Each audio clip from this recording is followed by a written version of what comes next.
na dito sa dagatan, ako ay namangha na mayroon palang magaling na mga makata. Na parang si Balagtas, mga salita'y tugma. Na sa kagaya ko ay masarap umunawa. Ibig ko nga sana sermon ko ay tula. Pero baka maubusan ng salitang tugma. Baka maya-maya, kayo ay mamangha at lahat tayo'y maging tulala. Kaya, sa lahat ng mga naririto, ako po'y hindi tutula hanggang sa katapusan, pero aking ikinagagalak na mapakinggan kayo at nakakuha kayo ng atensyon. At kung nakakuha ng atensyon ang aking pasimula, ay ako naman po ay kung magsalita ay hindi mahaba, at yan po'y isa sa mga itinuro ko nung ako po ay nangunguna sa South Central Luzon Conference. Isang beatitude na sabi ko hindi lamang sa ulo, kundi pinapractice, sinasa kabuhayan. Alam mo yung tinuro kong beatitude sa kanila? Ito po. Blessed is the preacher who preaches a short sermon, for he will be invited again. And the fact that I am invited again, then maybe maikli lang yung aking pagsalita nung nakaraan, ay dapat ngayon ay makita na naman sa akin yun. After all, it's not good for a short preacher to deliver a long message. Kaya kanina, ako'y nakatayo na. Ayan sabi sa akin pwede bang tumayo ang ating speaker? Sabi ko, nakatayo na. Ay, akala'y ako'y nakaupo pa. So, sa lahat ng ating mga tagapakinig, ang marami di umano sa aking pagkaunawa ay nasa ibang bansa. So, itong kamerang ito ay may kahulugan. Ang problema ko dito sa kamera, dapat may iba pang kamera, sapagkat pagka ako'y umalis dito, baka ako'y hindi kita. Kaya nahirapan, malawak ba ang anggulo nito? Okay, maganda ito. So, automatic kasi, yung cameraman, nung itinatranslate ko si Ted Wilson, ang ating presidente ng ating General Conference, nahirapan yung cameraman sa amin. Dahil siyempre gumagalaw din si ating presidente, Ted Wilson, pumupunta ron, nakaduluhan, pumupunta ron, ako'y humahabol. Ay hindi lang ang mahirap doon sa cameraman ay ang paghabol. Kundi pagka kami kinukuhanan, ay mataas yung main speaker, mababa yung translator. Pag kinuhanan ng hanggang dito si Ted Wilson, wala ako. Nasaan yung translator? So, pag kinuhanan kami ng hanggang dito ko, wala siya. So, kinakailangan lumayo-layo siya para makuha ng pareho na nagsasalita. So, ngayon, ay tayo po ay mag-aaral. Gusto ko sana kayo'y handang-handa na. Handa na ba kayo para makinig ng mga salita ng Panginoon? Handa na. Ito po ang ating pag-uusapan. Naririto sa inyong harapan at napakalalaki ng letra. Madaling basahin. Tayo po'y manalangin. Mapagpala at makapangyarihang Amang nasa sa mga langit, ipinagkaloob niyo sa amin ang mga sandaling magugugol upang pag-aralan tunghayan ang inyong banal na salita. Nagtitiwala kami ng inyong presensya sa pamagitan ng banal na Espiritu na siyang gagabay, ay siya ring papatnubay sa aming kaisipan upang ang mga salita ng katotohanan sa aming pangkabuhayang kasalukuyan ay magiging gabay sa aming kinabukasan. Matapos nawa ang pabalitang ito, na naunawaan ng higit ang tungkol sa inyo, kung bakit kayo ay may pag-ibig sa amin at kung bakit kami ay pinagmalasakitan ninyo sa iba't ibang uri ng paraan na ipinahintulot ninyong aming maranasan. Ito po, Panginoon, ay aming inihiling, alang-alang po sa matamis at banal na pangalan ng Jesus. Amen. Okay. Nababasa ang ating theme. Ito'y first time ko, kauna-unahang pagkakataon na makatanggap ng ganito kahaba na theme ng pagdiriwang. 75 taong pagpupugay sa nakaraan at pagsulong sa kinabukasan. At siyempre, ay aking titingnan dito. Tingnan natin nga kung alin ang mas magaling, yung noon o ngayon. Kasi noon, pag nakadipa ka, okay na. Pero ngayon, may PowerPoint pa. At pag may PowerPoint, okay? Pag may PowerPoint, ay, nako, ay teka, kailangan ng ID. Sandali po.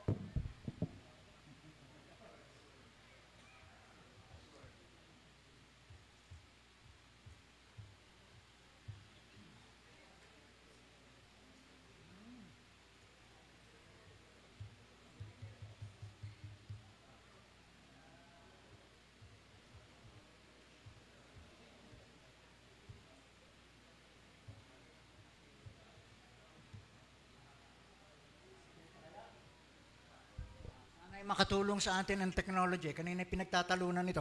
Kasi alam niyo ang technology, pag minsan nakakatulong, pag minsan nakakaabala. Sabi nga noong iba sa akin, at saka sa iba, nagtanong sa akin, ganito, na medyo masakit yung pagkakasabi. Sabi, Pastor, ganyan pa, may kasamang daing. Bakit po ang mga pastor ngayon ay palagi nang may PowerPoint? Ay, nung una naman po nakatingin lang kami sa speaker, may ganyan pang mga PowerPoint. Ang nangyayari, Pastor, ang sermon ngayon ng mga pastor, walang power, walang point. Sabi ko, ba naman? Ay, bakit naman talagang may mga makata, hindi ko alam kung ito'y makakatulong sa atin. At gusto ko sanang ipakita sa inyo. Bago yan, ay tayo magkaroon muna ng play of words. Kasi hindi yata mapalabas Okay, tingnan ninyo. Tingin kayong lahat. Naku, paano kaya ito? Kita naman yata sa screen doon, no? Sa labas. Okay. At syempre, kita ng ating mga nanonood online, nakikinig online. 75 taong pagpupugay sa nakaraan at pagsulong sa kinabukasan. Nasaan po ang kasalukuyan? Baka sabihin niyo sa akin, napakahaba na, Pastor. Hindi nakakasya sa unahan. Aba, ay madali lang yan Pagpupugay sa nakaraan. 75 taon yun. 75 taong pagpupugay sa nakaraan. At pagsulong sa kinabukasan, walang kasalukuyan. Pero gusto ko mong sabihin sa inyo, na totoo po yun. Na talagang hindi magkakasya dyan. Alam ba niyo yung pong kasalukuyan? Yung pong at. Yun po ang kasalukuyan. At alam ba niyo yung ibig sabihin noong at, yung AT? Ang, tagumpay. Amen? O, ilagay nga natin, kung sa kasalukuyan na iyon, mas kaganda yan. 75 taong pagpupugay sa nakaraan, okay? Ang tagumpay sa kasalukuyan, pagsulong sa kinabukasan. Amen? Wow! Kahit na yata hindi lumabas ang PowerPoint, abay lumabas din naman. Aba, at nabati pa sa atin. So, mayroon din kapangyarihan yata ang PowerPoint. Alam nyo, iyan po ang ating team. Pero, ang aking introduction na gagawin kong tanong sa conclusion ay ito po. Kaya tandaan po natin. Dahil hindi mahaba ako magsalita, ay dapat alamin na agad natin. Okay? Tingnan natin. Okay, nababasa ninyo? Kung sa 75 taong nakaraan, tayo'y nagpupugay dahil tayo ay hindi pinabayaan at kung hanggang sa kasalukuyan tayo'y pinapatnubayan, tiyak ang pagsulong sa dagatan sa kinabukasan. Amen? Hindi kasya dito sa unahan eh. Kaya dapat ay sa PowerPoint. Di ba nakatulong sa inyo ang PowerPoint? Na maging kompleto, ulit at ulit, maya yan ang aking conclusion. Kung sa 75 taong nakaraan, tayo'y nagpupugay dahil hindi tayo pinabayaan at kung hanggang sa kasalukuyan, tayo'y pinapatnubayan, tiyak ang pagsulong sa dagatan sa kinabukasan. Amen? Makata ba kayo? May tono ba yan? May tugma ba yan? At alam ko na ito'y naiintindihan. May dahilan ang ating pagpupugay sa nakaraan. Hindi tayo pinabayaan. May dahilan kung bakit tayo'y nagtatagumpay sa kasalukuyan, tayo'y pinapatnubayan. At kung tayo'y tagumpay sa kasalukuyan, tiyak ang tagumpay sa kinabukasan. Amen? Maliwanag na. Pwede na yata akong umupo na. Pero may talata tayo, binasa sa ating kanina. Ano nga yung ating talata? Exodus 13, 21, and 22. Okay? Ay nako, napa-English pala ako dito. Pero hindi bale, dala ko naman ay English at Tagalog. Okay? Ang Bible, nung una po ito ay ang Biblia. Ngayon, ang Bible, Pinoy version. Sabi? Ay pag ito po ang binabasa kong version, ay sabi ko, ano ba ang translation dito sa turbante? Pagtingin ko, helmet? Abay, English? Ay sabi ko, parang ang mga kabataan hindi na naintindihan ang turbante. Ay nung minsan nga ako nagtanong, ano ang biyaya? Ay walang makapagpaliwanag. Walang definition sila sa biyaya. Ang alam nila ay sa Bisaya ay piyaya. Aba, ay pagkain yun. Kaya pala, pagka daw nananalangin, salamat po sa biyaya. Dahil pagkain. Ay, tama naman. Ay, ang biyaya ay pagpapala. Ay, ang sabi naman, may nagtanong naman sa akin, Pastor, ang ganda ng sapatos mo. Sabi ko, biyaya. Aba, pati pala sapatos ay biyaya. Ay, sabi niya, ano kaya ang biyaya? Pero alam niyo pag binasa ninyo ito, ang nakalagay po sa translation nito sa biyaya, sobrang kabaitan ng Diyos. God's grace. Sobrang kabaitan. Kaya pagka kayo po ay mayroong kasintahan at tinanong niyo, kumusta naman? Hindi na po kasintahan ang tawag ngayon. Kumusta naman ang iyong jowa? Mabait ba naman? Sobra. Ganyan ang mga imik na, ganyan eh. Hindi ba? Dapat noon, ngayon, at hanggang sa kinabukasan, nagkakaintindihan tayo, mga minamahal.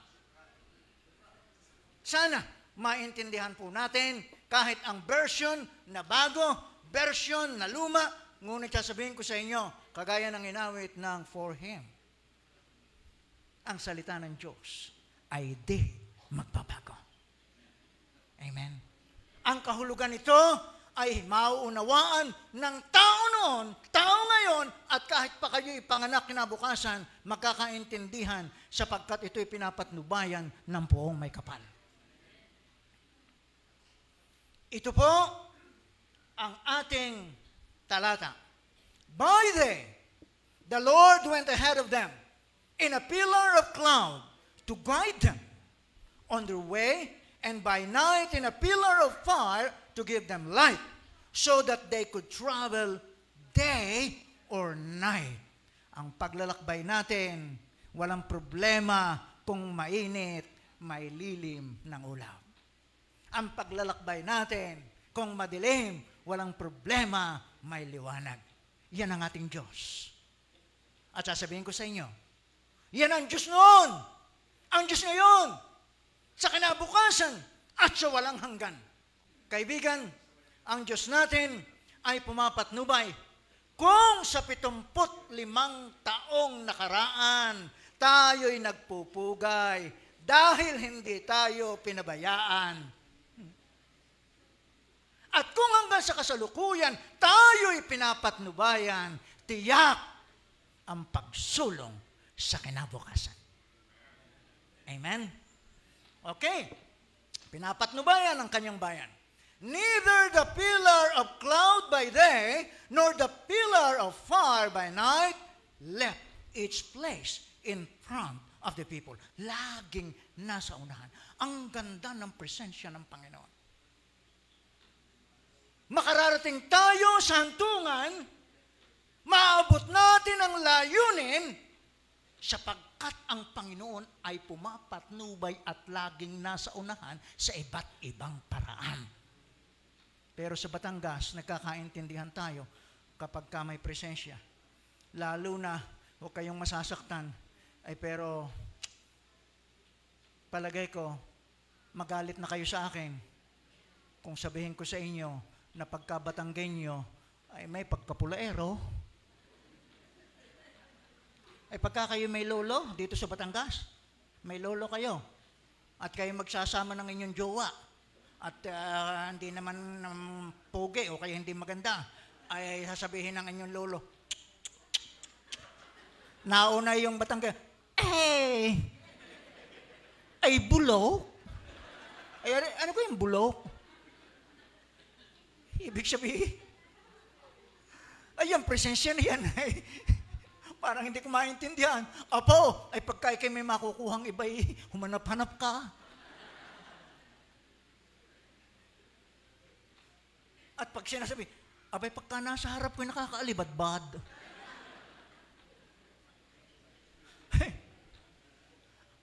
Salitang Batangas.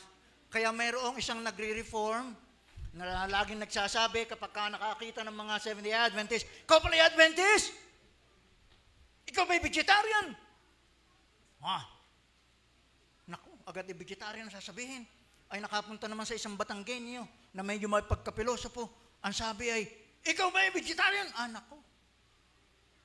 Sabi nung huwag mo na akong hikayatin diyan sa iyong hula ka ng hula ng pagdating ng Panginoon. Ay, pilosopo din nagkakapilosopohan sila. Ayan sabi naman noong reform, ay ako'y nanguhula at mayroon akong bata yan. Ay sabi, pero nakahula ka na noon at mali. Ay kahit ikaw si William Miller, nagkamali. Ba, may katuwiran? Ayan sabi naman yan, yun ay si William Miller, nagkamali. Ay ikaw ay mali na ng mali. Sobrang nakarami ang iyo. Ay nung nagkakainitan sila, ay ayaw yata ng presensya sa isa't isa. Kaya sabi, ay ikaw ay nakain ng tama. Siguro hindi ganyan ang itsura mo, ang postura mo. Kita mo, usulit na ang iyong puson. Sabi doon sa Adventist. Ay sabi naman ng Adventist, natural lamang yon, normal yon, na umusulit ang puson kaysa umusulit ang likod. Aba, ay kasi medyo nakagayon din naman yung ay di nagkakainitan sila. Ay sabi, nako, pagka ganyan ang ugali mo, hindi ka maliligtas. Ay sabi ng Adventist, totoo yun. Hindi ako maliligtas, pagkaharap kita, lumayas ka at ako maliligtas.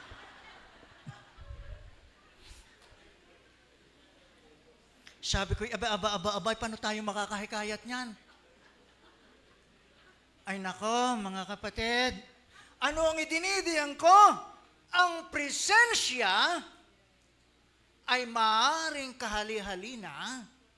Ang presensya ay maaaring nakakasura. Ngunit tandaan ninyo, ang presensya ng Diyos, maaring haliging apoy, maaring haliging ulam, pero ang layunin ay makarating sa lupang pangakong pinapangarap. Hindi lahat ng mga pinatnubayan ay natuwa. At sa katunayan, kung babasahin natin ang lahat ng mga talata, re-review natin sa Exodus 13, 14, 15, hanggang sa 16, ay paraging paulit-ulit ng mga tao. Sabi kay Moses at kay Aaron, bakit nyo kami dinala dito? Disyerto ito! Ilang ito! Ginugutom ninyo kami dito. Mamamatay kami dito. Gusto pa namin ang presensya ng rebulto, ang presensya ng Ehipto, na doon ay may karne na nakakabusog kaysa rito na nakakagutom. Kaibigan, kumusta ang presensya ng Diyos sa inyo? Sa akin, do we murmur about the guidance of the Lord? Alam niyo ang guidance ng Panginoon na nasa kanyang kautusan? Minsan ikinaiimot ng mga tao. Sabi, ano ba naman yan? Kung hindi tayo sa Bautista, hindi tayo, sana? Tingnan mo sila, nakakapanood ng sine. Sabi ng mga kabataan. Tapos ang hirap-hirap. Pagka ikaw ay, tuwi kang kakain, ikaw ay mananalangin. Kaya pag pumunta sa Jollibee, ang barkadahan ng mga kabataan, sabi, sino magpe-pray? Sabi, ikaw na. Sabi siya, ikaw na. Hindi ako. Bait. Kumain na lang tayo. Masama naman dapat tayo manalangin. Sabi, hinaan mo na lang ha. Huwag na kaya tayong pumikit. Kaya sa mga tao, ano kaya mabuti? Noon o ngayon?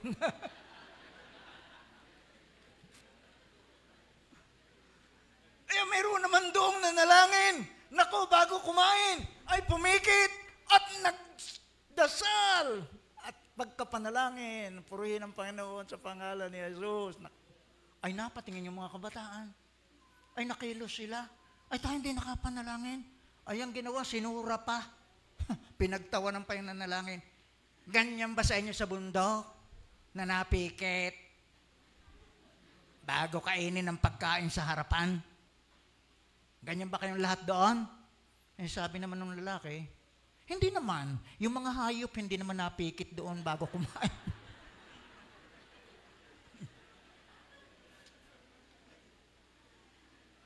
Mga kapatid, kumusta ang presensya ng Diyos sa ating buhay? Ang presensya ng Diyos na makapangyarihan dito sa dagatan. Unconditional. Kahit na nagrereklamo, kahit na tumatalikod, ang pag-ibig ng Diyos ay nasa kanyang mga anak. Amen. Hindi natin mararating ang 75 taon ng pagdiriwang kung hindi tayo pinatnubayan. At napakaganda ng ating tema na dahilan sa tugma ay madaling bigkasin. 75 taong pagpupugay sa nakaraan at pagsulong sa kinabukasan.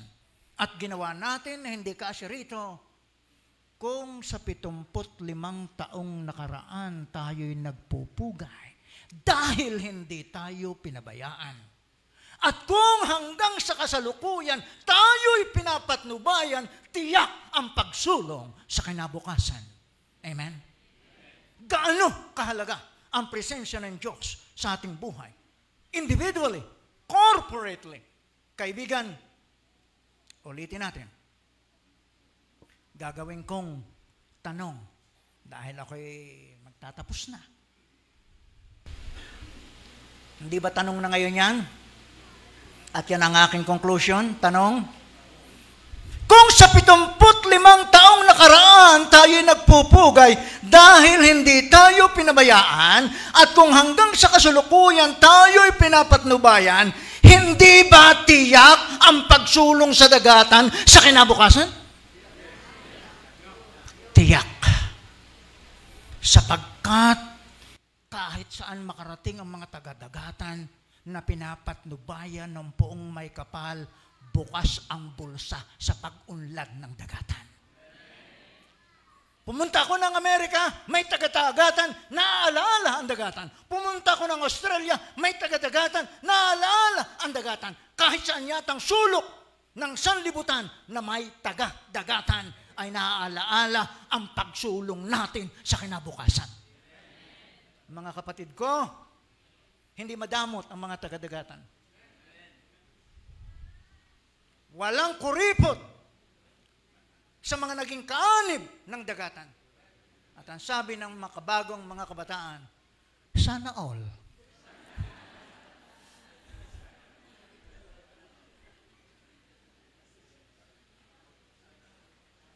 Kaibigan, kung mayroon tayong dapat limutin sa nakaraan na walang iba kundi ang kasalanan, ay mayroon namang tayong dapat alalahanin na Panginoon na siyang nagkaloob ng pagpapatawad at kaligtasan.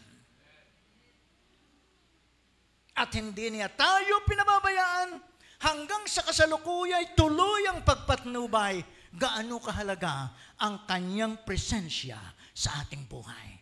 Kaya wala tayong dapat ikatakot. Sa aking konklusyong ito na tanong, ay ito ang sabi ng Life Sketches, page 196.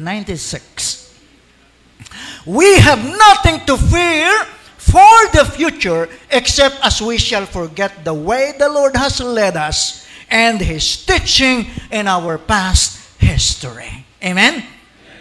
Wala tayong dapat na ikatakot sa pagharap sa kinabukasan. Maliban na nga lamang na ating makalimutan kung papaano tayo pinatnubayan sa nakaraan at sa kasaysayan ng ating buhay na nakalipas. Kaibigan, ito ang sabi sa huling talata na aking ibabahagi. Ito ang ating tungkulin. Tayong mga nakaunawa, tayo nakatuklas ng katotohanan. Ano po ang ating tungkulin? This is not just a privilege. It is obligation. This is our responsibility.